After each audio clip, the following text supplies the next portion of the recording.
Thank you so much for that, Veronica. Let's now bring into this conversation Lisa Vetten, who is from the Gauteng Care Crisis Committee. She is the chairperson of the committee. Lisa, very good morning to you. Thank you so much for making time for us this morning. What do you expect to hear from the MEC for Economic Development and the MEC for Social Development this morning? From them an update on how payments are going. There still remain glitches, and so there are still organizations whose payments are outstanding. But I think what will be really important is to understand from them how they're going to try and balance the budget for services in Gauteng. There was a cut this year of 1.9 billion, and now the Premier has said everybody is to have the same amount of funding that they had last year. So they've already got a shortfall of some 223 million to make up. Plus, the department has also approved additional organizations that it didn't fund last year, which will also push up the amount of money required. So I think what will be important is to hear how are they going to balance the budget and where are they going to find the extra funds. And I think also, how can we move towards a costing of services so that an adequate budget is obtained to ensure that the rights that people are entitled to through Section 27 in relation to services are upheld, because those services are there and they are of quality. Yeah. Speaking about the budget, just off the conversation that we just had now with Veronica, I was pointing out that the Social Development MEC, the former Social Development MEC, Maile, is saying that the department only has a budget of around 5 billion. This was now the previous administration. However, though, the applications that they've received from NGOs and NPOs cumulatively account for around 11 billion, which of course the province doesn't have, which again for me speaks to the crisis that the province faces. And again, this is the most populous province. Yes, I mean, I think one has to, Gauteng in some ways is exceptional. As you said, it's the most populous, so it needs the most number of services. And NGOs in the province provide, in some instances, all the services in a particular area. So if you're really wanting to reach people with disabilities and women in domestic violence shelters, for example, you need to have a better budget. And I think one of the things that has happened for years is that there has never been a set of costed models as to say, this is what the service ought to be, and in order to provide it like this, we need X amount of budget.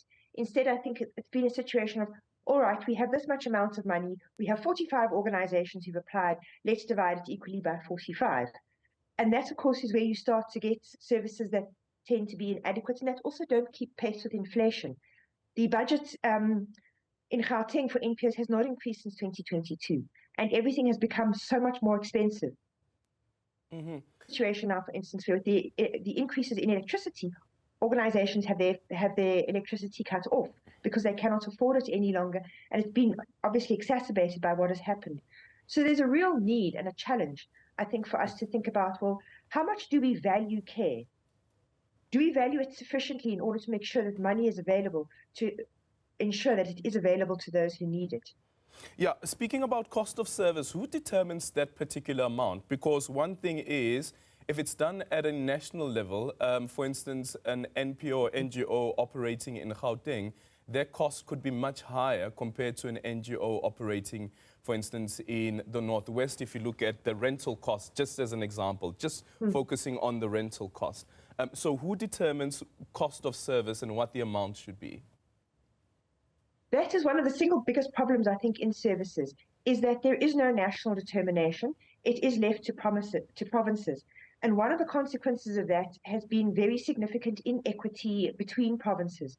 So to use your example of Northwest, you can find the department in Northwest giving subsidies of 5,000 Rand towards a social worker. In Gauteng, you might find it hovering at 13,000, and in the Western Cape, you might have it at 15,000. So the pay you're earning for the same kind of work is very different across the provinces. And it really is, I think, the need for us to come up with national models that reduce inequity between provinces and mean in one province you'll get a much better service than in another province, even though your problems are the same. Yeah, and then also the panel that was appointed by the Gauteng Social Development Department, did that lead to any to dealing with any of the issues that have been raised before? No, not at all. And in some respects, they may well have made them worse. Some of the allocations of funding that they made were really very hard to understand. For example, a domestic violence shelter had their budget cut by 50%. child and youth care centres experienced had exactly the same cut, and yet they were being asked to still provide the same service to the same number of people. So many of the decisions were quite hard to understand. One organisation, for example, ran a service that at most costs 700,000 rand a year to run, but the panel awarded them 3 million, which is more than 3 times what they asked for. So the panel's decisions were extremely strange. The panel has never been identified. So I think it's raised lots of questions of who were they and what role did they play, and why were they needed to replace the social workers in the department who know services intimately, have been monitoring organizations for years, know what they're capable of and what they're not capable of, and were able to make these decisions very competently in the past. Yeah. Finally, I see that the MECs are now getting ready, the MEC for Social Development as well as the MEC for Economic Development in the province. Who should be held accountable? Because some NGOs have already been affected by these decisions that have been taken by a government. I think we have to go back and look at the MECs, the former MEC's decision making. We also have to look at the former HOD's decision making. Even though they're no longer in those positions, they should still be held accountable. Then I think we also need to look at the current leadership in DSD. To what extent did they participate in those decisions? And to what extent should they continue to be held accountable for the decisions that were made? It's very important. I mean, the new MEC of Social Development has brought in fresh energy, and from our engagements with her, there is a serious attempt to try to fix the situation. But the people who caused it are still around, and they shouldn't be allowed to simply quietly fade off into the sunset without answering for their actions. Lisa, thank you once again for making time for us. You heard what the MEC for Economic Development and Social Development have said, and also the reinstatement of the 2.13 billion rand budget, which the MEC for Economic Development says that amounts to a 13% increase. What do you make of that?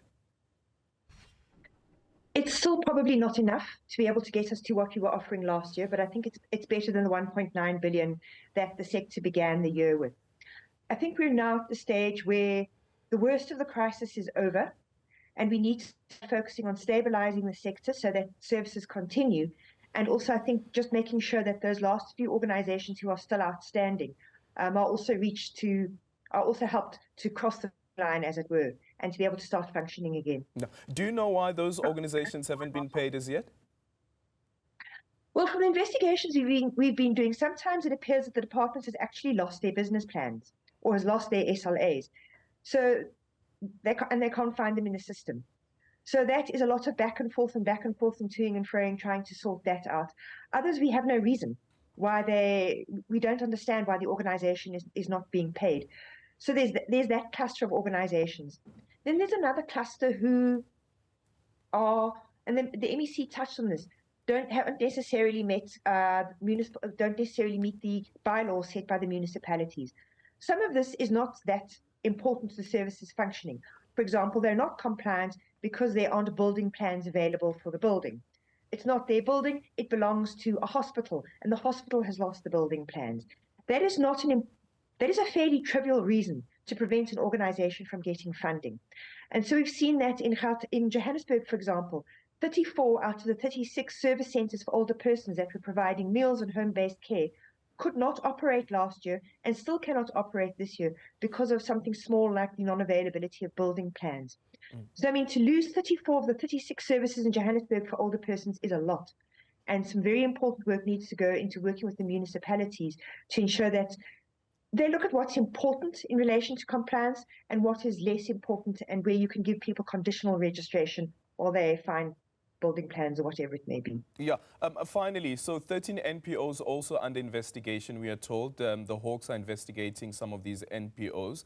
How do we deal with this particular issue as well, where money are lost to NPOs that are, one, non-compliant, but also unscrupulous in the approach and the work that they do? What should be done on the 31st of July when you have that imbizo with the Minister of Social Development? What should the conversation be? Well, I think there is no place for corruption in the social services sector. Corruption deprives people of services, and so if it exists, strong action must be taken against it. However, having been quite closely involved in looking at these investigations, I think one must be careful about no corruption has been proved as yet. And having looked at some of the letters, it's not even clear what the charges against the organizations are at this point. And so we've now assisted 30 organizations to be cleared unreservedly. So it's now looking at these final organizations to say, okay, you're saying that you're making allegations, but what is the actual allegation? What is it that the organization has done? Because the organization cannot defend itself unless it knows what it has done. It will also appear that some of these complaints date back to 2018, which also makes it quite hard to understand what is going on, and were the subject of a previous investigation by the Premier at that time. So I think there are lots of questions here around what is this investigation? Can organizations have the charges put before them so that they can take the necessary steps to clear their name? Or if action must be taken, action must be taken. But this needs to come to an end, as this has been hanging around since about mid-April. And some of the organizations affected are food banks. They've had to stop providing food to their communities. The department has not taken over their services. So you have now communities going hungry because this is just being left to linger.